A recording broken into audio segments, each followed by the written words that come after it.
Dalam video kali ini, kita akan menceritakan kejadian mistis di Gunung Ciremai oleh 5 orang anak muda bernama Sarah, Maya, Nurma, Devan, Riko, dan Reki.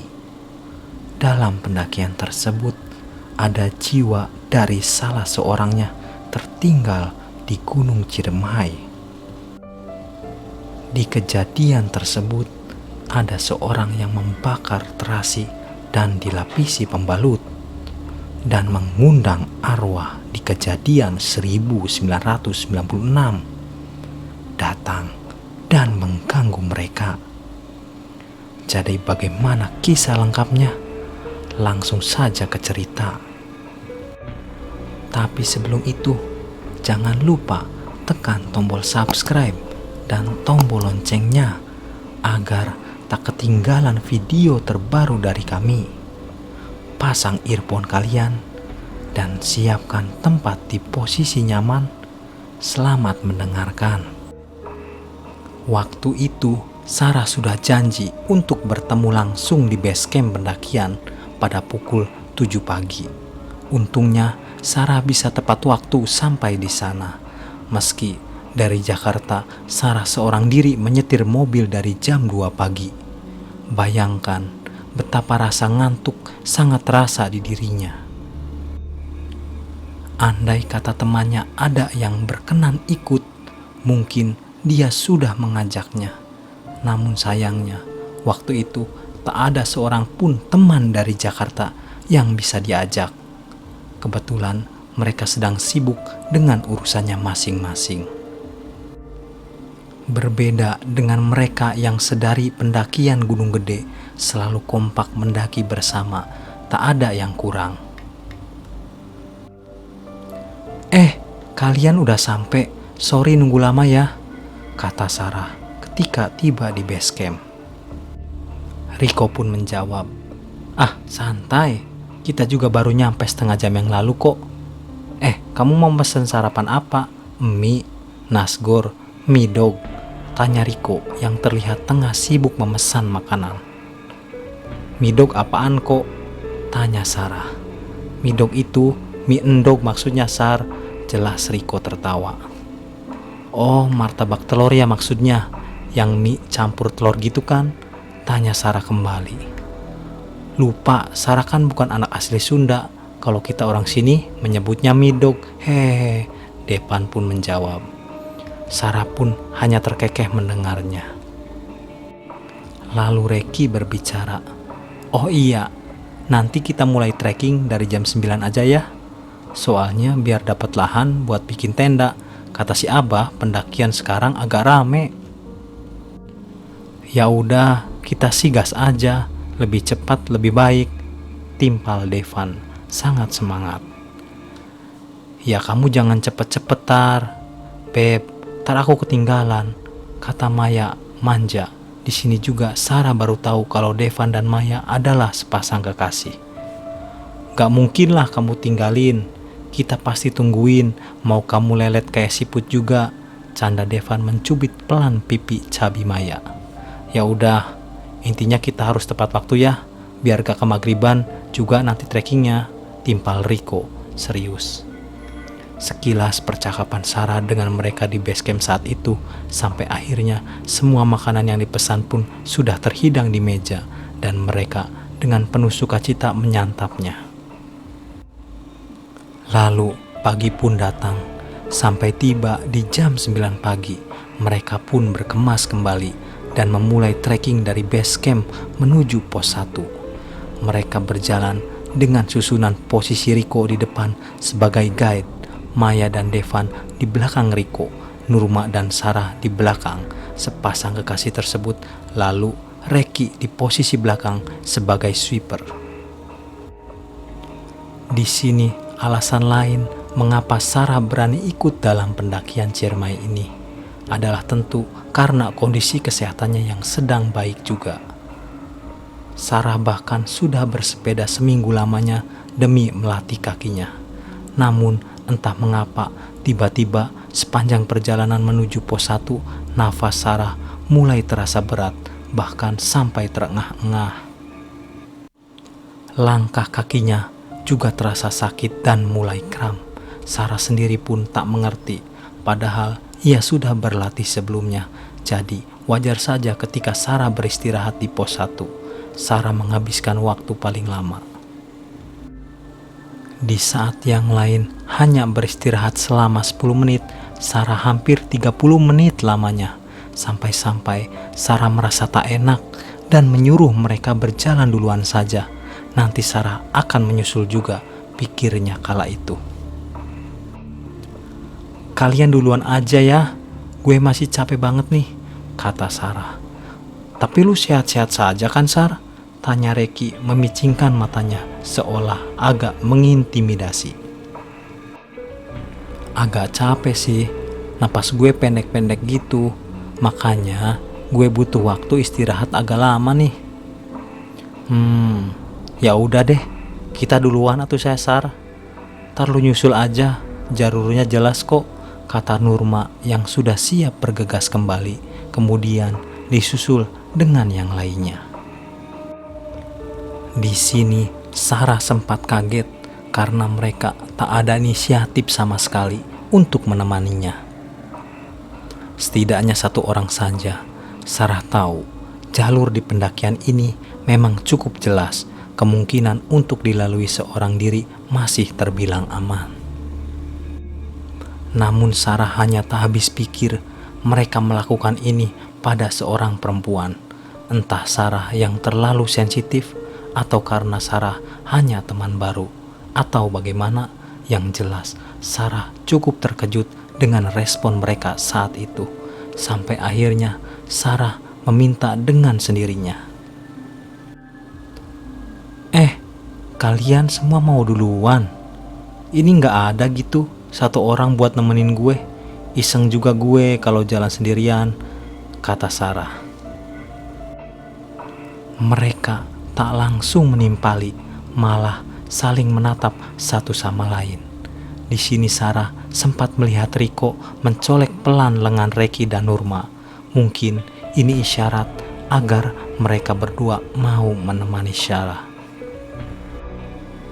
Ya udah, ayo kita temenin nih Sar, kata Nurma dengan nada setengah terpaksa. Sebenarnya Sarah memang tak enak hati dengan mereka karena berjalan terlalu lama, tapi Sarah juga tak bisa memaksakan kondisinya yang tiba-tiba saja menjadi kurang fit. Oh iya, nanti kalau udah 30 menit langsung jalan ya, kata Reki mewanti-wanti seolah takut Sarah lama lagi. Dan demi menyesuaikan permintaan, Sarah pun hanya menghabiskan waktu 30 menit untuk beristirahat. Kini perjalanan selanjutnya adalah menuju pos 2 yang dimana normalnya hanya memakan waktu 2 jam saja. Hanya saja lagi-lagi waktunya molor karena ritme pendakian Sarah yang sangat lamban kala itu. Bayangkan saja, setiap berjalan 20 menit, Sarah selalu berhenti sampai seterusnya selalu begitu. Kaki dan nafasnya seolah tak kuat mengambil gerakan dalam waktu lama. Bahkan saking banyaknya istirahat, Sarah terlalu banyak menghabiskan minuman. Untungnya di sini Nurma dan Reki masih setia dan sabar menyeimbangi ritme langkahnya. Lu lagi sakit ya Sar? Tanya Reki. Enggak sih, asli. Gue juga gak tahu. Tiba-tiba jadi gampang capek gini, katanya dengan nafas yang terengah-engah. Ya udah kalau sakit gak usah dipaksain Sar. Turun aja daripada ntar kenapa-kenapa, kata Nurma. Sebenarnya apa yang dikatakan Nurma memang betul. Harusnya jika sudah merasa tak sehat, lebih baik turun saja. Tapi yang membuat Sarah kembali tercengang adalah ketika mereka menyuruhnya turun sendirian. Padahal kondisi di jalur bisa dibilang sepi. Beberapa pendaki yang lewat pun masih bisa dihitung jari. Tak seramai seperti yang Abah BC beritahukan. Iya Sar, turun aja, jangan dipaksain. Puncak mah gak kemana-mana, masih bisa nanti, timpal Reki. "Kalian mau turun juga kah?" tanya Sarah. "Hah? Enggak Sar, kita sih tetap lanjut. Maksudnya kalau lu nggak kuat, nggak apa-apa turun aja," jawab Nurma. Di sini Sarah hanya menimpali ucapan mereka dengan senyum kecil dan berkata, gue lanjut aja deh, masih kuat kok." "Ya udah, kalau gitu kita jalan sekarang yuk, ngejar Riko sama yang lain," ajak Reki. Sarah merasa mereka mulai tak nyaman dengan kondisinya yang lamban. Mereka terlihat sangat gundah karena terpisah jauh dari teman-temannya. Sarah sedikit demi sedikit mulai bisa menilai sifat asli mereka. Sampai akhirnya ia jadi berprasangka buruk kalau mereka tak benar-benar menganggapnya sebagai seorang teman, namun hanya sebagai partner mendaki. Mungkin saja mereka mengajak Sarah hanya karena ia terlihat gagah saat mendaki gede, bukan karena ingin benar-benar menjalin pertemanan. Bahkan saat sudah tiba di pos 3, Sarah mulai ditinggal oleh mereka. Mungkin saking gregetnya, mereka akhirnya memilih untuk berjalan duluan, meninggalkan Sarah di belakang seorang diri. Bukan tanpa sebab Sarah menilai mereka begini. Ia sempat ada mendengar sekilas percakapan mereka saat dirinya tengah ketiduran di bawah sebuah pohon di dekat pos 3. Kala itu sebenarnya Sarah tak benar-benar tertidur, ia masih setengah sadar. Kalau ngikutin dia, bisa-bisa isa kita sampai pos 5. Lama banget sumpah ini mah. Keseringan berhenti, gue juga jadi ikutan gampang capek tahu. Ujung-ujungnya kalau kita ikutan gampang capek, malah gak bisa lanjut ke pos 5. Protes Nurma dengan suara pelan. "Waduh, sama. Gue juga jadi gampang capek ini. Manaan air minum gue udah habis lagi. Udahlah, tinggal aja. Gak mungkin nyasar juga dia. Ini jalur jelas banget. Palingan kalau gak kuat, dia turun sendiri atau gabung sama pendaki lain," timpal Reki sangat pelan. "Tapi feeling gue dia bakal trekking malam loh. Dengan ritme langkah dia yang kayak gini, serius nih, gak apa-apa kita tinggal?" tanya Nurma. "Gak apa-apa, strong dia, slow. Ya udah, coba lu bangunin Gi anaknya," perintah Nurma. Tak lama setelah itu, Reki menepuk pundak Sarah, mencoba membangunkannya. "Sar, sorry kita duluan ya. Mau nyusul Riko sama yang lain. Jaga-jaga, takut mereka gak dapat lahan camp di pos 5. "Iya gak apa-apa, duluan aja. Nanti gue bisa nyusul kok ke pos 5, jawab Sarah yang sebenarnya sudah mendengar percakapan mereka. "Ya udah kita duluan ya. Kalau lu gak kuat, udah jangan dipaksa. Turun aja Sar," kata Nurma seraya mulai beranjak dari duduknya, kemudian disusul oleh Reki. "Iya siap," jawab Sarah dengan singkatnya. Di sini Sarah sudah hilang semangat sebenarnya. Pendakian yang awalnya ia kira akan menjadi perjalanan yang menyenangkan, justru agak memilukan seperti ini. Ia pikir mereka orang yang solid, tak taunya, sudahlah. Masih dengan posisi bersandar di pohon, Sarah melihat Nurma dan Reki berjalan menuju pos 4, sampai akhirnya mereka hilang dari pandangannya. Sarah pun menghela napas panjang melihat kelakuan mereka. Seumur-umur baru ia temui pendaki macam ini. Tapi tak ada gunanya juga diratapi terlalu lama. Mungkin ini Sarahnya saja sudah terlalu sensitif. Lebih baik Sarah segera bergegas melanjutkan pendakian agar bisa ia buktikan pada mereka kalau ia mampu menyusul ke sana. Kini Sarah pun mulai berjalan menuju pos 4 dengan langkah yang pelan tapi pasti. ia akui jalur dan petunjuk di Gunung Ceremai memang sangat jelas. Tapi tetap saja Sarah kebingungan tak kala menemui 2 percabangan jalur sebelum beberapa meter sampai ke pos 4. Ia bingung harus pilih yang sebelah kanan atau kiri. Sampai akhirnya ia memutuskan untuk berhenti sejenak menunggu barangkali ada pendaki lain yang lewat. Dan benar saja, tak lama setelah itu ada 3 orang pendaki melewatinya dan mereka masuk ke jalur yang sebelah kanan. Sarah pun jadi berpikir, oh, itu jalur selanjutnya berarti. Gumamnya sembari mulai masuk ke jalur sebelah kanan. Awalnya Sarah takut salah pilih jalur, tapi setelah ia melihat banyak bekas telapak sepatu di jalur, Sarah jadi yakin jalur yang kupilih sudah benar. Tak apalah sendirian, toh masih ada matahari. Ya meski sudah mau pukul jam 5 sore. Lalu Sarah pun bergumam dalam hati, duh, sampai ke pos 5 bisa malam. Gimana ya, gabung aja kali ya sama pendaki yang lewat. Tapi mereka juga pasti bakal gedek kalau gue jalannya lama. Ntar ujung-ujungnya ditinggalin lagi juga. Apalagi gak kenal sama sekali. Duh. Tapi perlu kamu ketahui, di sini ada hal yang lebih membuat Sarah kaget ketimbang kondisinya sendiri. Di jalur menuju pos 4 ini, Sarah bertemu dengan Maya. Sarah melihat dia sedang duduk sendirian di sisi jalur seperti tengah beristirahat. Sendirian, sedangkan harusnya Maya ada bersama Riko dan Devan.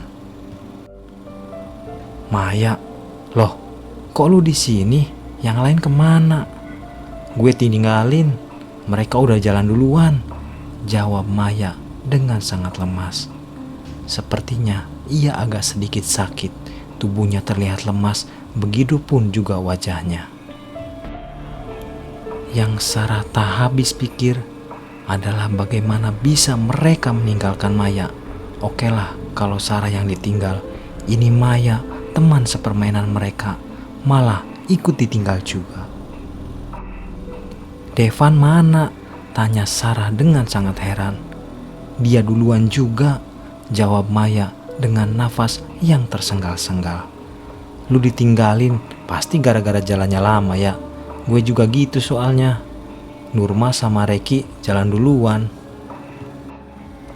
Kayaknya iya, timpal Maya dengan sangat singkat. Berarti Nurma sama Reki pas lewat sini lu ketemu nggak? Gue nggak lihat mereka lewat, jawab Maya. Hah?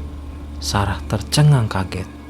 Bukan tanpa sebab, logikanya adalah jika Sarah sudah sampai di jalur ini, harusnya Nurma dan Reki sudah lebih dahulu lewat sini dan melihat Maya yang tengah ditinggal.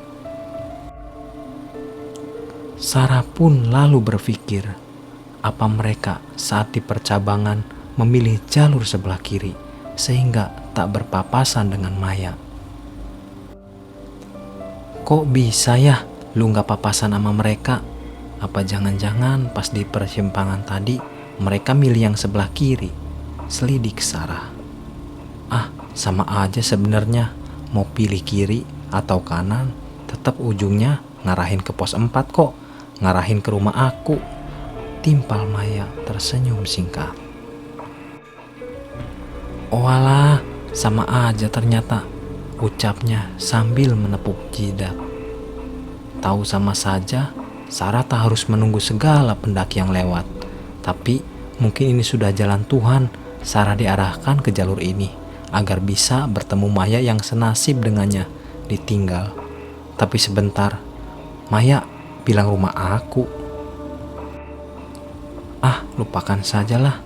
Mungkin Maya sedang bergurau, gumam Sarah di dalam hati.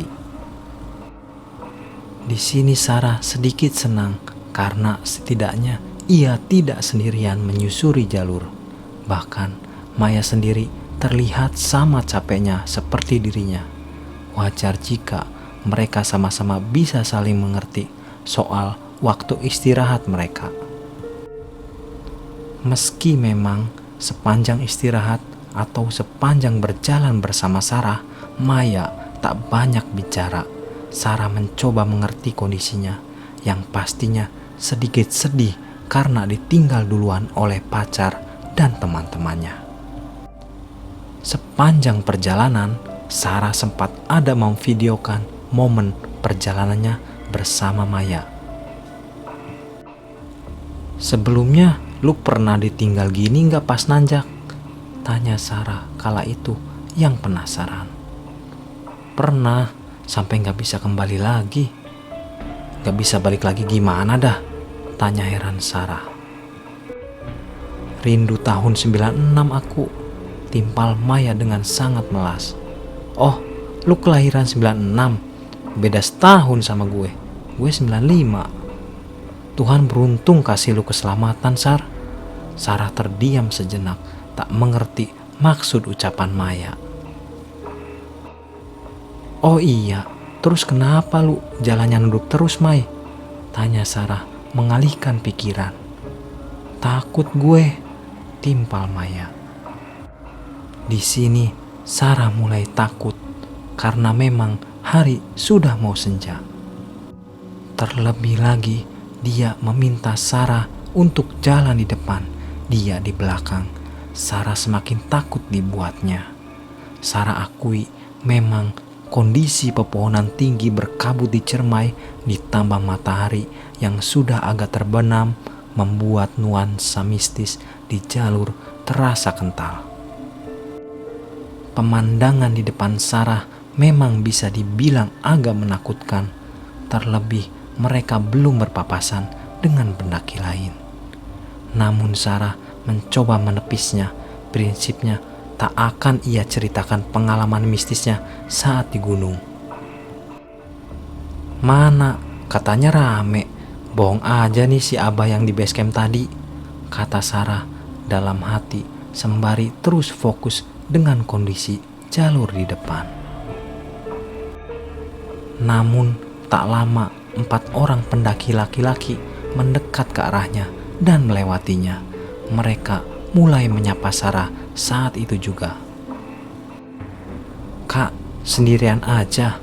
Mau gabung gak sama kita?" tanya salah satu dari mereka. "Oh enggak kak, aku sama teman aku, cuma dia di belakang," ucap Sarah sambil tersenyum sembari tetap berfokus pada wajah lelaki tersebut.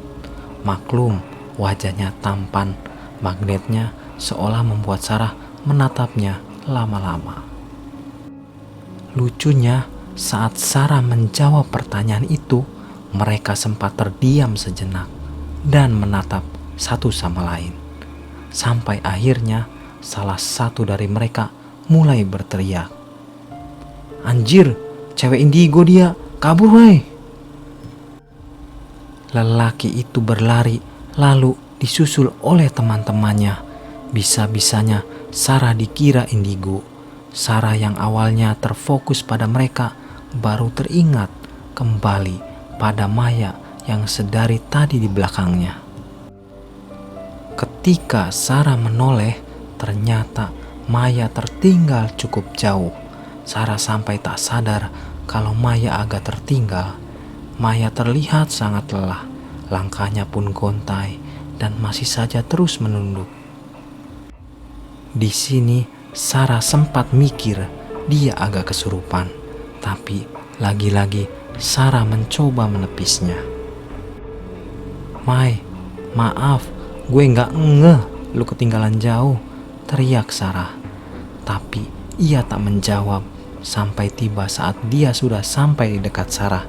Dia mulai berkata, "Gue capek, istirahat dulu ya." Maya pun terduduk dan menyandarkan tubuhnya di pohon. Ia mulai memejamkan matanya. Di sini hari sudah mau senja beberapa menit lagi.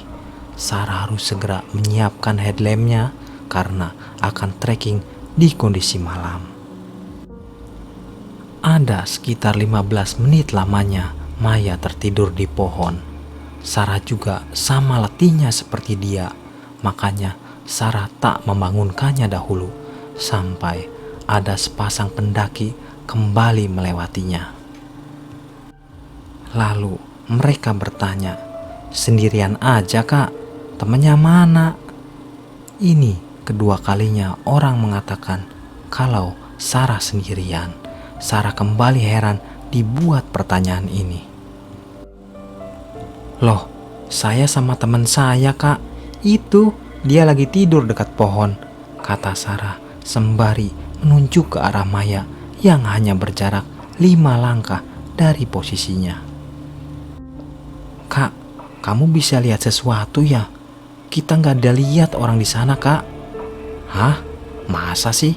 Itu loh kak, teman saya lagi tidur," kata Sarah menunjuk kembali ke arah Maya. Di situ jelas-jelas Sarah melihat Maya ada di sana. Tapi kenapa pendaki itu kekeh tidak melihat apa-apa? "Gak ada kak, serius." Bulu kuduku mulai merinding di sini. Bagaimana bisa mereka tidak melihat Maya? "Mau lanjut bareng kita nggak kak?" tawar mereka. "Enggak kak, saya nunggu teman saya," jawab Sarah, coba meyakinkan diri kalau yang Sarah tunjuk tadi benar-benar Maya. "Ya udah deh, kita duluan ya kak." Kulihat jam tangan sudah menunjukkan pukul jam 6 sore. Sudah mau maghrib. Selagi Sarah mencoba menepis ketakutannya, ia pun berinisiatif untuk melaksanakan sholat maghrib di jalur tersebut. Ia coba membangunkan Maya agar mau ikut sholat maghrib bersamanya. "Maya, bangun. Kita siap-siap sholat maghrib dulu deh. Habis itu kita lanjut trekking lagi." "Lu duluan aja," jawabnya singkat dengan mata yang masih terpejam dengan wajah pucat. Saat Sarah sentuh tubuhnya Maya, memang sangat dingin. Awalnya, Sarah sempat mengira dia hipotermia, namun sepertinya tidak. Ia hanya benar-benar kelelahan, pikirnya kala itu. Tapi, tatkala Sarah hendak melaksanakan sholat, entah mengapa, suasana dan hawanya langsung berbeda. Angin tiba-tiba saja berhembus dengan kencang. Otaknya yang sedari tadi menepis pikiran buruk soal Maya malah memunculkan ide untuk memfoto Maya yang masih saja tertidur. Jujur, tangan Sarah agak bergetar saat hendak mengambil foto Maya diam-diam. Ia takut akan hasilnya, tapi untungnya setelah difoto, di gambar tersebut memang benar-benar Maya. Sarah pun sedikit lega kala itu dan mulai melakukan sholat maghrib. Sayangnya, gangguan jin malah begitu kuat terasa ketika Sarah sedang melaksanakan sholat. Baru saja melaksanakan rakaat pertama, ia dengar di belakangnya Maya tertawa seperti suaranya tertawa kuntilanak. Keras, sangat keras tawanya. Di sini Maya mulai percaya kalau yang sedari tadi bersamanya bukanlah Maya yang sesungguhnya, melainkan sosok lain yang menyerupai Maya. Suara tawanya sangat memekik di telinga Sarah. Bahkan saking takutnya Sarah tidak menyelesaikan sholatnya dan malah langsung mengangkut tas dan berlari sebisa mungkin menjauh dari Maya. Sarah sendiri masih memakai mukena saat itu, belum sempat melepasnya. Imannya yang masih lemah juga membuat Sarah tak kuat melanjutkan sholat maghribnya. Sayangnya saat Sarah tengah berlari, Sarah tersandung dan sempat terjatuh di jalur. Saat Sarah terjatuh, di situ lagi-lagi sosok itu mengerjai Sarah seperti orang ketindihan. Sarah tiba-tiba saja tidak bisa menggerakkan tubuhnya. Ia kaku dibuatnya. Sialnya lagi, Sarah jatuh dengan posisi terlentang dengan sendirinya. Sarah pun mencoba menutup erat matanya, namun entah mengapa kelopak matanya seolah tembus pandang. Secara fisik, Sarah terlihat memejamkan matanya erat-erat. Namun dari dalam dirinya, ia tetap bisa melihat pemandangan di atasnya. Seperti yang Sarah bilang tadi, kelopak matanya seperti selaput yang tembus pandang. Bahkan ia lihat di atasnya, tepatnya di ranting-ranting pepohonan, sesosok makhluk berwarna merah dengan panjang 2 meter lebih tengah terbang ke sana kemari, sembari terus tertawa dan memeluk tubuh Maya ikut terbang bersama sosok itu. Sarah melihat dengan mata kepalanya sendiri, sosok kuntilanak merah itu terbang seraya memeluk tubuh Maya. Sarah tak bisa berbuat banyak selain membaca ayat-ayat suci dari dalam hati. Sinar headlamp yang di kepalanya sangat menyorot pada sosok itu hingga Sarah sangat jelas tatkala melihatnya. Sampai akhirnya Sarah tak tahu yang terjadi selanjutnya, karena saat terbangun sudah ada 2 orang pendaki laki-laki di dekatnya. Tapi posisinya Sarah masih di jalur yang sama. Nah, bangun juga si mbaknya. Ya Allah, aku di mana? Tanya Sarah. Kita lihat lu ketiduran di jalur ini, mbak. Kita juga takut lu kenapa-kenapa. Makanya kita bangunin dulu, mbak. Kata si pendaki tersebut dengan logat Betawi yang khas. Di situ Sarah sempat berpikir untuk tidak menceritakan hal mistis yang ia alami karena hanya akan memperkeruh keadaan. Sarah pun jadi berbohong kepada mereka. Iya bang, maaf, tadi tuh saya lagi sholat tapi malah ketiduran. Untung lu gak diserang Bagas, mbak. Emang teman-teman lu pada kemana dah? Udah duluan bang, ke pos 5. Oh, ya udah tuh, lu bareng kita aja ke pos 5-nya, Mbak. Kita mau ke teman-teman juga di sana. Akhirnya Sarah berjalan trekking menuju pos 5 bersama 2 pendaki tersebut. Sepanjang perjalanan ini, Sarah sebenarnya masih saja tak percaya kalau sosok yang menemaninya sepanjang sore tadi bukanlah Maya yang asli. Lalu, di mana Maya yang asli? Saat Sarah sampai menuju pos 5, ternyata Maya sedang asik menyajikan makanan yang sudah dimasak di depan tenda. Riko, Devan, Nurma, dan Reki. Saat Sarah tiba di pos 5, mereka malah sedang asik makan seraya bersenda gurau. Sarah, nyampe juga lu. Gua kira lu turun tadi. Kata Nurma tatkala menyadari Sarah sudah datang di dekat mereka. Beneran dong dia sampai sini, Isya. Nih makan dulu Sar, kita udah masak-masak nih, tawa Riko. Sarah masih terdiam, tidak percaya Maya sedang ada di sini dengan wajah yang ceria. Tak ada pucat, tak ada raut yang lemas. Sarah, sini Sar makan. Capek banget pasti ya lu? Tanya Maya dengan sangat sumringah. Sini Sar, makan. Ngapa jadi diem aja? Gak kesambat kan lu di trek? Tanya Reki seraya tertawa. Wah, jangan-jangan lu lihat ada penampakan lagi tadi di jalur. Timpal Depan dengan santai. Sarah yang sudah terlalu lama bengong akhirnya mulai berkata, sumpah, bukan cuma sekedar lihat. Ini aneh banget ya Allah. Sarah pun kemudian mendekat ke arah Maya, mencoba menarik-narik lengannya demi membuktikan dia Maya yang asli. Lu kenapa Sar? Lu gak beneran kesambet kan? Tanya Maya dengan sangat heran. Jadi lu sedari tadi tuh di sini, Mai? Sumpah gue gak bohong. Tadi tuh pas sore gue tracking sama elu, Mai. Ih, jangan ngaco, Sar. Gua dari jam 4 udah sampai di pos 5. Tanya no sama anak-anak. Gue tracking dari jam 4 sore. Ketemu sama Maya di pos 3. Gue gak bohong. Gue tracking berdua sama Maya. Teriak Sarah. Sar, lu jangan ngomong yang aneh-aneh dulu. Kita lagi di gunung loh. Timpal Depan dengan sangat serius. Lu ini kali ngeliat ada jin menyerupai sosok Maya. Timpal Riko. Gue gak cuma lihat, gue jelas-jelas ditemenin trekking sama Maya. Nih ya, kalau kalian gak percaya, gue kasih lihat video sama foto Maya.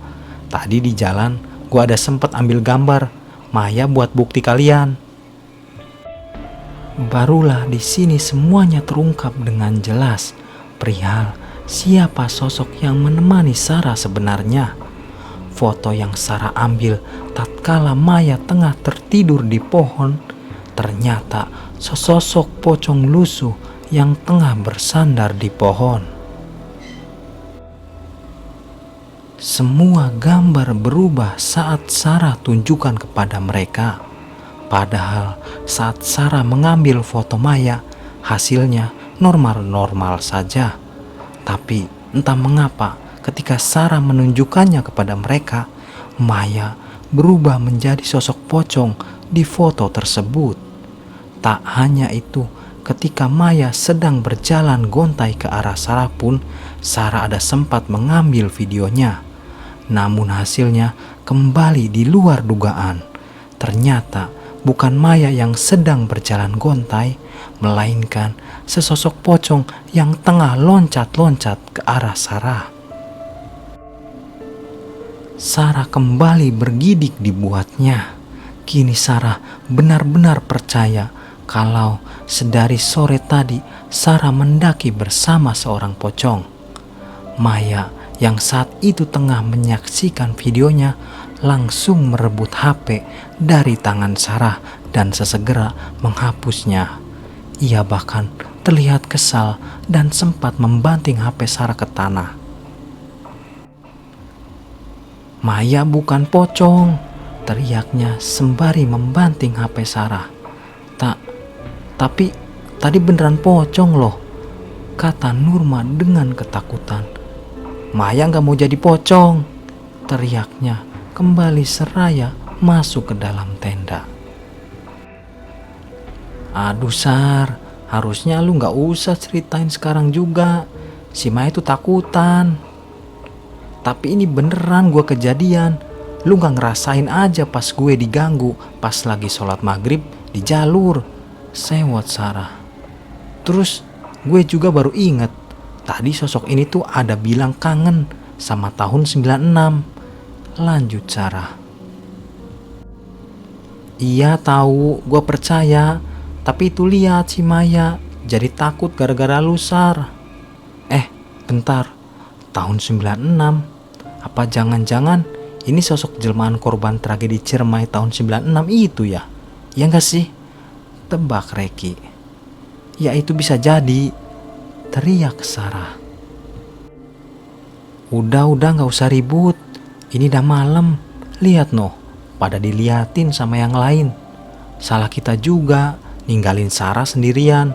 Kita mana tahu sih gangguan mistis bakal dateng. Gak ketebak juga kan. Udah sekarang gini aja deh, pada masuk ke tenda masing-masing, bawa makanannya. Gue juga agak merinding nih gara-gara lihat video sama foto tadi.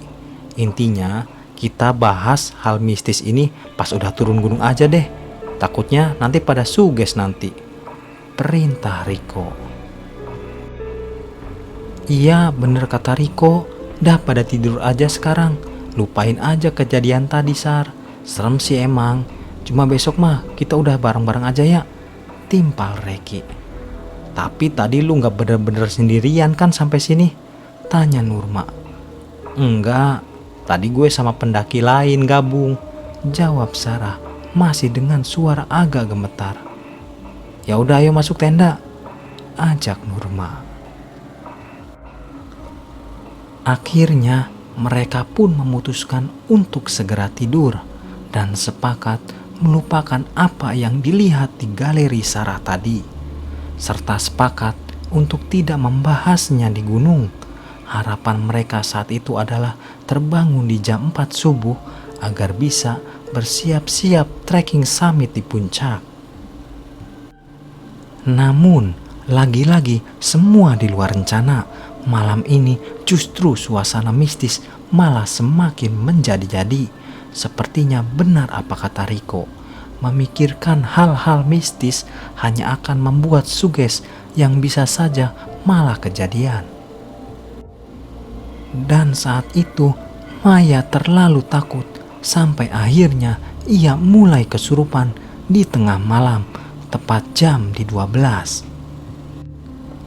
Waktu itu Sarah, Nurma, dan Maya tidur dalam satu tenda. Sarah sendiri juga tak sadar bagaimana awalnya Maya bisa keluar tenda. Yang jelas saat ia merayap ke atas pohon, seraya terus tertawa dan menangis. Mereka semua dibuat merinding olehnya. Waktu itu Sarah ingat Maya tengah mengenakan jaket dan celana berwarna krem. Sehingga ketika ada kelompok pendaki lain yang melihat Maya merayap ke atas pohon, mereka banyak yang mengiranya itu sosok pocong. Padahal itu adalah Maya. Kebetulan saat itu ada 2 tenda yang sedang mendirikan camp di dekat mereka. Tak ayal kalau mereka juga ikut menyaksikan kejadian yang menurut beberapa orang sangat-sangat menyeramkan. Karena Maya merayap di pohon sembari menangis, tapi juga kadang tertawa. Namun anehnya, suara tertawa Maya terdengar seperti suara tawa lelaki, namun juga kadang suara tawa perempuan. Mungkin saja ada 2 jenis makhluk halus yang merasukinya. Ada sekitar 1 jam lamanya Maya duduk di atas pohon kala itu, sembari terus mengayunkan kedua kakinya. Bola matanya menghitam, serta bagian putihnya seolah mengeluarkan darah. Mereka semua benar-benar dibuat merinding olehnya. Beberapa dari pendaki lain memilih untuk masuk ke dalam tenda tanpa membantu mereka memikirkan cara agar Maya kembali sadar dan turun dari pohon dalam keadaan selamat. Sedangkan Sarah, Devan, Riko, Nurma, dan Reki tengah takut sekaligus bingung bagaimana cara menyadarkan Maya. Waktu itu Sarah sekilas mendengar jiwa Maya berkata, "Tolongin Maya, tolongin Maya." Jadi bisa Sarah simpulkan setengahnya jiwanya belum kena pengaruh rasuk. Untunglah Riko sedikit hafal beberapa ayat suci Al-Quran sehingga bacaannya mampu memengaruhi Maya. Sedangkan Sarah dan yang lain berjaga-jaga di bawah takut jikalau Maya tiba-tiba jatuh dari pohon ketika sudah sadar. Meskipun sebenarnya mereka ketakutan setengah mati melihat rupa Maya yang cukup menyeramkan. Untungnya saja pohonnya tak terlalu tinggi. Tapi ada yang janggal di sini. Sarah tidak melihat Devan di sekitarnya. Malahan ketika Devan tak ada, tercium aroma yang sangat tidak sedap dari dekat tenda mereka. Tak lama seorang pendaki dari tenda kelompok sebelah datang menghampiri mereka. Nampaknya ia seorang yang ahli dalam menangani kasus kesurupan semacam ini. Bersama Riko, ia membaca segala ayat dan doa untuk membantu Maya. Dan alhamdulillah, tak lama setelah itu Maya kembali normal dalam keadaan sadar.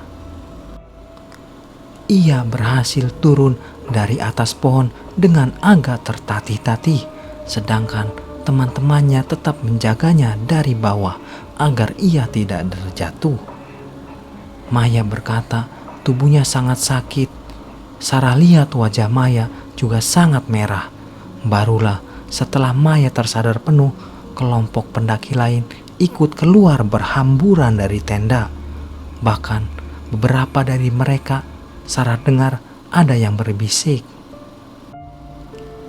"Wih, kayaknya belum keluar semua tuh. Lihat, pupil matanya masih hitam gede gitu."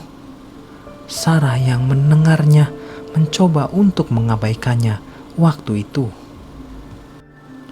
"Bang, ini bau terasi nih deket tenda lu pada nyium gak sih lu?" kata si pendaki seraya memberi Maya sebotol air minum. Maya terlihat sangat lelah kala itu. Di tengah cuaca dingin, ia malah berpeluh keringat. Bicara soal bau terasi, jujur, sedari awal Maya kesurupan, teman-temannya sudah mencium bau tersebut. Hanya saja mereka belum sadar kalau bau itu bau terasi. Mereka hanya menciumnya seperti bau busuk. "Ya kali bang, ada yang masak-masak di sini." "Gak mungkin ada lah," timpal Riko. "Bukan soal masak bang. Bakar terasi itu baunya mancing kehadiran makhluk-makhluk halus. Pantas aja ini temen lu ada yang kesurupan." "Bakar terasi di gunung tuh sama aja kayak bakar terasi di kuburan bang. Ini sama aja cari gara-gara sama yang lain nih. Yang berani bakar terasi di gunung, baunya ngundang bang." "Lah, gue juga gak tahu yang bakar terasi siapa bang," timpal Riko. "Berarti emang ada yang sengaja iseng manggil makhluk halus nih," kata pendaki itu. Bentar, tapi Devan dari tadi gak kelihatan loh," selidik Reki. Tak lama Reki langsung berlari ke sumber bau terasi tersebut. Ternyata sumber baunya ada di sisi kiri jalur yang tak jauh dari tenda mereka. Di situ terlihat Devan tengah membakar terasi dengan korek rokoknya dan membungkus terasi yang setengah terbakar itu dengan selembar pembalut bekas. Reki yang terkejut dengan perbuatan Devan secara spontan mendorong tubuh Devan sampai mau jatuh ke jurang. Untung saja Devan masih bisa menyeimbangi tubuhnya. "Wah, gila lo Van. Maksud lu apa bakar terasi di gunung? Gue udah tahu teorinya dari si abang tadi. Lu sengaja ha? Mau bikin cewek lu sendiri kesurupan?" "Pelan-pelan jir ngomongnya," protes Devan. Reki dengan sigap mengambil terasi yang terbungkus pembalut tersebut dan membawanya pada teman-teman mereka. Tak lama Devan pun berlari mengikuti Reki. Ia berniat mengambilnya kembali namun gagal. Di situ perhatikan mereka semua tertuju pada Devan yang sama sekali tak mereka sangka dalang di balik keserasukannya Maya. Sedangkan Sarah lihat tatapan Maya saat itu begitu tajam kepada Devan. "Van, lu udah gila ya? Apa alasan lu jir lakuin ini?" tanya Riko mendorong pelan tubuh Devan. "Gue cuma iseng ngikutin cara kayak gini. Gue cuma penasaran sama yang namanya makhluk halus," timpal Devan seperti tak ada rasa bersalah sama sekali. Wajahnya pun terlihat datar ketika menatap Maya. Sungguh berbeda dengan Devan yang Sarah lihat di base camp tadi pagi. "Waduh, jangan ngada-ngada lu bang. Bahaya nih, resikonya gede. Nih buktinya cewek lu yang kena kan," kata si pendaki. Di sini Sarah perhatikan Nurma terus-menerus mengerutkan keningnya seolah sedang berpikir entah apa yang ia pikirkan waktu itu. Tetapi Sarah bisa simpulkan ia sedang memikirkan Devan. Karena tak lama setelah itu ia langsung menghampiri si pendaki dan berkata, "Bang, makasih ya udah mau nolongin teman kita. Tapi ada hal lain di grup kita yang mau kita omongin nih. Biar soal Devan kita yang urusin bang." "Oh, ya udah oke. Kalau gitu gue masuk tenda lagi. Sumpah sih, seumur-umur gue ke Ciremai baru nemu kejadian mistis kayak gini. Ya udah ya." Mulailah dari sini Riko, Nurma, dan Reki menghujani Devan dengan beribu pertanyaan perihal motif sebenarnya ia melakukan hal ini. Sedangkan Maya sudah mulai tertidur dengan sendirinya di dalam tenda. Tak lama setelah beberapa menit ia sadar. Di situ mereka semua benar-benar membahas soal Devan dengan suara pelan agar tak jadi pusat perhatian kelompok lain kala itu. Bukan apa-apa, mereka masih peduli soal nama baik Devan di depan orang lain. Namun ternyata apa yang dikatakan Nurma sangat di luar dugaan mereka semua. Di situ ia berkata kalau Devan pernah memutuskan hubungannya dengan Maya beberapa waktu lalu karena Devan ingin fokus mendalami ilmu gaib. Gua inget minggu-minggu lalu Maya pernah ada cerita ke gue kalau lu sempat mutusin dia karena guru lu gak ngizinin lu pacaran. Kata Maya, lu mau fokus belajar ilmu gaib. Cuma Maya gak mau diputusin kan? Dia pengen lanjut sama lu. Jangan-jangan hal yang lu lakuin tadi ada hubungannya sama yang waktu itu Maya bilang? Tanya Nurma. Waduh, jangan-jangan lu lagi belajar ilmu hitam, Pan? Selidik Riko. Seketika hawa di sekitar mereka sangat berbeda, seperti banyak yang memperhatikan mereka dari berbagai sudut sisi hutan. Keadaan pun terasa sempit, padahal mereka berdiskusi hanya 5 orang, termasuk Sarah di dalamnya. Ini pembalut siapa yang lu pakai buat bungkus tuh terasi yang udah dibakar, Van? Tanya Reki sembari melemparkan barang tersebut ke tengah-tengah mereka. Sarah lihat mata Nurma terbuka sangat lebar saat melihat pembalut bekas tersebut. Ya Allah, Van, itu pasti pembalutnya Maya kan? Maya kan dari kemarin lagi head. Lu dapat dari mana ini?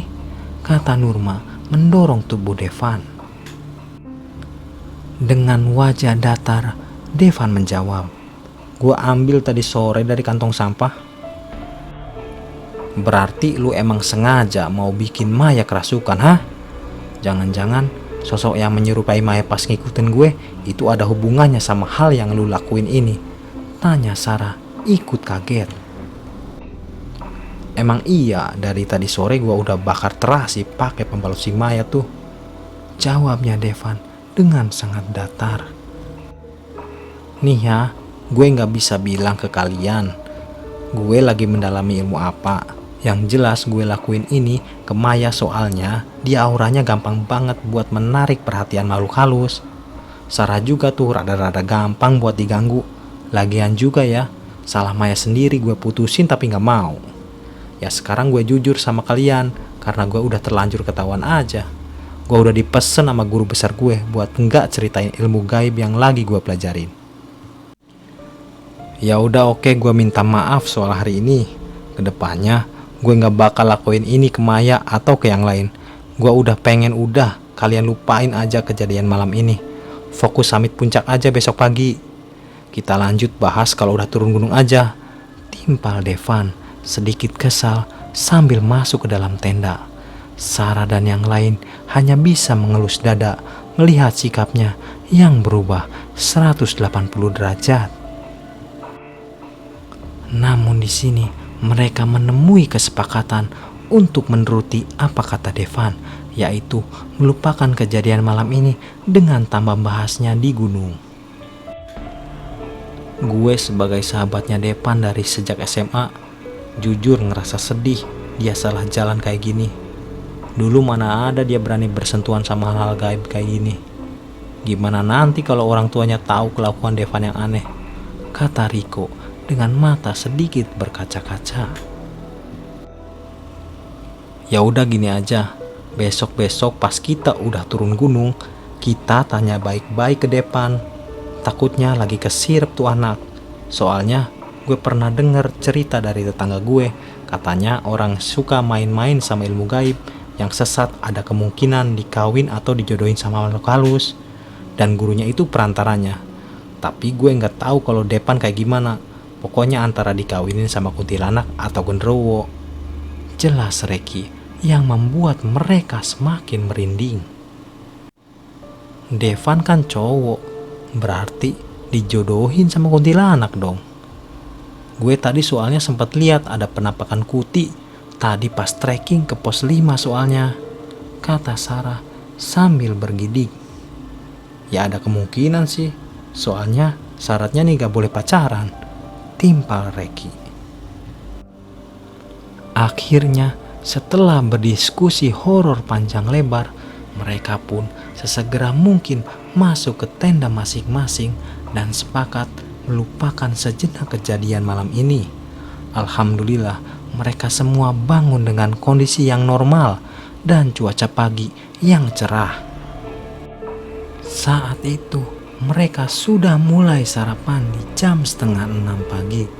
Devan tak banyak bicara, begitupun dengan Maya yang terlihat tak nafsu makan. Wajahnya sangat terlihat pucat. Kayaknya kita gak usah summit dulu deh pagi ini. Turun aja gimana? Kayaknya Maya masih gak enak badan. Ya kan Mai? Tanya Sarah. Namun Maya hanya mengangguk lemas. Sesekali matanya menatap tajam ke arah Devan yang sampai detik pagi itu belum membuka obrolan dengan Maya. Mereka seperti musuhan. Udah gak apa-apa, Maya diem aja dulu di tenda. Gak usah ikut summit. Gue, Reki, sama Nurma mau summit juga. Soalnya ini kali pertama kita nanjak di Cermai, Sar. Kalau lu gak mau ikut, lu ikut jagain Maya aja di sini, kata Riko. Lagi-lagi keegoisan mereka muncul. Van, lu ikut summit nggak? Tanya Reki. Tanpa banyak berkata-kata, Devan langsung beranjak dari posisi makannya dan bergegas merapikan barang-barangnya. Kalian aja, gue mau turun, katanya singkat. Lu mau turun sendirian? Tanya Sarah. Iya. Aku ikut, timpal Maya dengan suara lemas. Aku mau ikut turun sekarang. Lah, ya kalau Maya sama Depan mau turun, yang mending kita semua turun aja gak sih? Gak usah summit. Gue juga takut ada apa-apa sama Maya. Dia pucat banget soalnya, timpal Sarah saat itu. Gimana ya, nanggung Sar. Gue udah capek-capek ke Ciremai, masa gak sampai puncak? Gak apa-apa, kalian bertiga turun aja, aman kok. Nanti lu gabung aja sama pendaki lain yang mau turun, Sar. Tuntun Maya juga ya, timpal Nurma. Tanpa banyak berkata, Sarah pun menuruti apa yang mereka katakan. Sarah seolah sudah malas bicara menghadapi ego mereka. Lebih baik Sarah turun bersama Maya dan Devan ketimbang meninggalkan Maya summit ke puncak. Maya saat itu kekeh ingin turun segera karena mendengar Devan ingin turun. Sayangnya selama perjalanan turun, Devan benar-benar berjalan terlalu cepat sampai Sarah dan Maya tertinggal jauh di belakang. Demi apapun, dia sama sekali tak hiraukan dengan kondisi Maya yang sedikit lemah akibat kerasukan semalam. Padahal ini adalah ulah dia juga. Depan yang saat itu Sarah lihat sangatlah dingin. Dia benar-benar cuek terhadap kondisi Maya. Ya Allah Van, udah jauh banget dia lagi. Mai, lu kalau capek bilang ya, kita istirahat dulu. Gak apa-apa, lanjut aja. Gue masih kuat kok. Pengen buru-buru turun, timpal Maya dengan suara yang lemah. Lu gak usah takut ketinggalan Devan, ada gue kok. Nanti kita gabung aja sama grup lain kalau papasan. Sampai akhirnya semesta mendengar ucapan Sarah dan mengabulkan doanya. Alhamdulillah ada kelompok pendaki dari Sukabumi yang benar-benar sabar ikut menuntun Maya bersama Sarah. Maya tak banyak bicara memang, Tapi Sarah lihat ia tersenyum berkali-kali saking senangnya dikelilingi oleh orang yang baik. Pada saat sampai di base camp bawah, kesalnya di situ Sarah melihat Devan malah tengah asik makan dan mencengkrama ria dengan pendaki lain. Padahal sedari malam sikap dia terhadap Sarah, Maya, dan yang lain nampak dingin. Pikir Sarah dia seorang bipolar atau punya kepribadian ganda. "Van, cewek lu sakit noh, malah asik ngopi ketawa ketiwi di sini," bentak Sarah sambil menarik kencang lengan Devan saking kesalnya. Tapi Sarah tak sadar telah membuat gelang di tangan Devan putus akibat tarikannya yang terlalu kencang. Di situ wajah Devan terlihat sangat marah, seolah hendak menerkam Sarah. Entah gelang apa yang ada di tangannya. Sarah lihat ia sempat ingin mendorong kencang tubuhnya karena telah merusak gelangnya. Di situ Devan langsung mencari-cari pernak-pernik bagian gelang yang jatuh menggelinding ke tanah. Tekstur gelangnya adalah berupa kayu-kayu berwarna coklat dan bulat. Sekilas memang terlihat seperti gelang magis. Setelah itu ia berlalu meninggalkan Sarah dengan ekspresi menahan amarah. Dan ternyata ia bergegas pulang duluan, sama sekali tak menunggui Sarah apalagi Maya. Sedangkan Sarah sendiri tak mungkin pulang duluan meninggalkan Maya begitu saja. Ia harus tetap menunggui Maya sampai Riko, Reki, dan Nurma turun ke base camp. Untungnya mereka sudah turun sebelum jam 4 sore. Dari sini Sarah berpikir segalanya sudah selesai. Entahlah, semenjak kejadian itu Sarah mulai menjaga jarak dengan mereka, tak mau terlalu akrab perihal soal misteri ritual Devan. Biarlah itu urusan dia dan biar saja teman-temannya yang mengulik. Tugas Sarah hanya menemani Maya dan berdoa agar dia segera sembuh dari sakit rasuknya. Tapi ternyata Sarah salah. Kabarnya seminggu setelah pulang dari Gunung Ciremai, Maya masih saja sakit, demam, dan jarang mau makan. Berdasarkan info yang Sarah dapat dari grup WhatsApp-nya Riko, Maya enggan dijenguk orang banyak. Malahan Maya tak mau diajak keluar rumah walau sekedar untuk berjemur. Dia sangat anteng di dalam kamar dan masih tak banyak bicara. Namun yang lebih aneh dari semua itu, saat ia tak mau makan jika tidak disuguhi kopi dan kembang melati. Ya, Maya hanya mau makan kalau ada kopi dan kembang melati. Menurut keterangan Riko yang sempat menjenguknya, ia melihat langsung bagaimana Maya dengan lahap memakan kembang melati yang disediakan di kamarnya.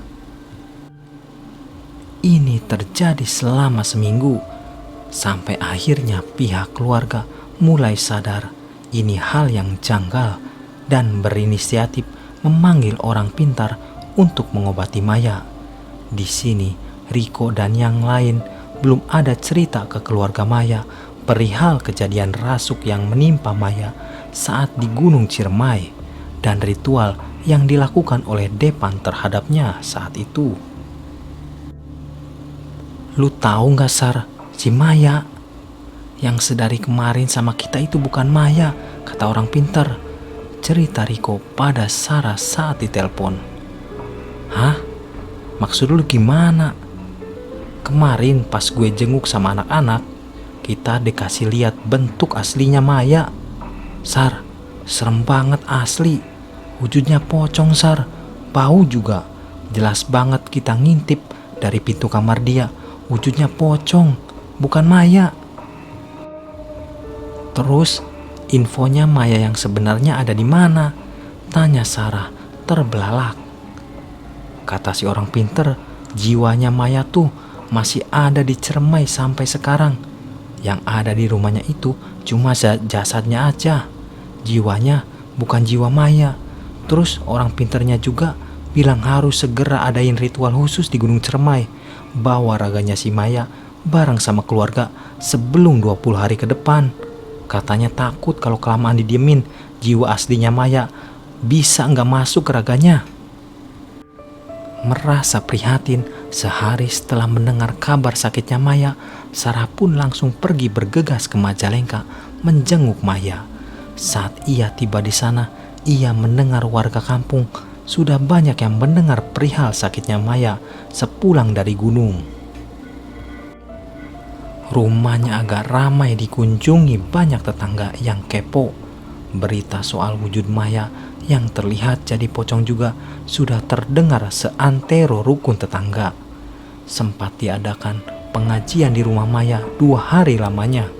Dan selama itu pula sosok pocong Maya masih ada di sana.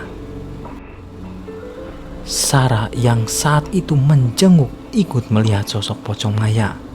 Ia ingat sekali saat itu matanya ditutup oleh si orang pintar dalam waktu cukup lama. Dan ketika terbuka, baru Sarah melihat wujud asli pocong Maya. Miris, sekaligus ngeri, Sarah dibuatnya. Pemandangan mistis yang benar-benar mengerikan sepanjang hidupnya sampai sekarang. Sarah dengar kembali kabar dari Riko. Katanya dia dan teman-teman sudah menceritakan perihal kejadian di Gunung Cermai kala itu.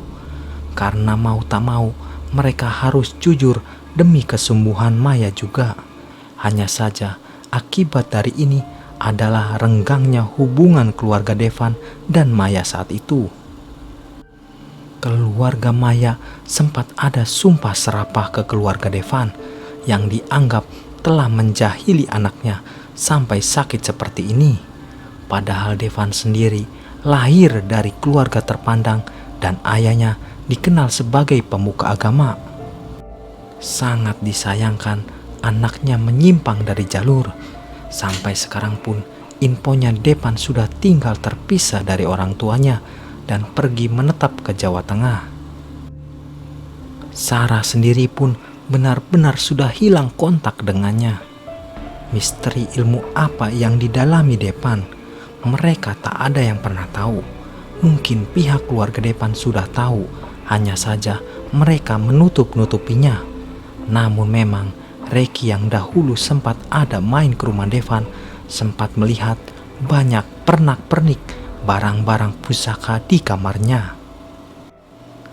Entah benar atau tidak, beberapa bulan setelah kejadian Devan sempat dianggap gila oleh keluarganya. Sarah dapat info ini juga dari Riko. Katanya dia bertingkah seperti orang aneh, kerap diam, menyendiri, dan berbicara seorang diri. Tapi di balik itu semua, mereka fokus bersyukur akan keselamatan dan kembalinya jiwa Maya ke raganya. Untungnya saja jiwa Maya masih bisa diselamatkan tepat waktu saat itu. Ritual khusus yang dilakukan malam-malam di Cermai kala itu berjalan lancar. Saat mereka tanya apa yang ia rasakan selama pisah dari raganya, Maya ada bilang, "Gak tahu, pokoknya aku setiap malam selalu tidur di sudut yang berbeda. Cuma posisinya masih di jalur sekitar pos 4, cuma sepi banget. Tiap malam kadang kebangun di dekat batu, dekat pohon, udah gitu-gitu aja. Gue panggil kalian, gak ada yang nyaut sama sekali. Padahal gue lihat kalian lagi asik sarapan pagi deket tenda." Kini sudah cukup kejadian mistis pendakian ini terjadi sebegitu mengerikannya dalam hidup Sarah. Setelah dipikir-pikir, ini semua terjadi karena perbuatan Devan yang motifnya sampai saat ini tak pernah ada yang tahu. Entah apa, ilmu apa yang sedang ia dalami. Yang jelas, Sarah senang Maya bisa kembali normal. Dan semenjak kejadian ini, Sarah pun benar-benar putus kontak dengan mereka. Tetap saja mereka tak pernah begitu menganggap Sarah sebagai teman baru. Sebesar apapun ego mereka, mereka hanya akan peduli pada keadaannya mereka masing-masing. Biarlah mungkin praktik gaib yang dilakukan Devan kala dicermai masih tergolong rendah, hanya membakar terasi. Tapi siapa yang tahu di balik rahasia ia membungkusnya dengan pembalut atau mantra-mantra yang ia ucapkan. Semua masih rahasia. Jika kalian suka dengan video ini, silakan klik tombol subscribe. Jangan lupa tekan tombol loncengnya. Terima kasih.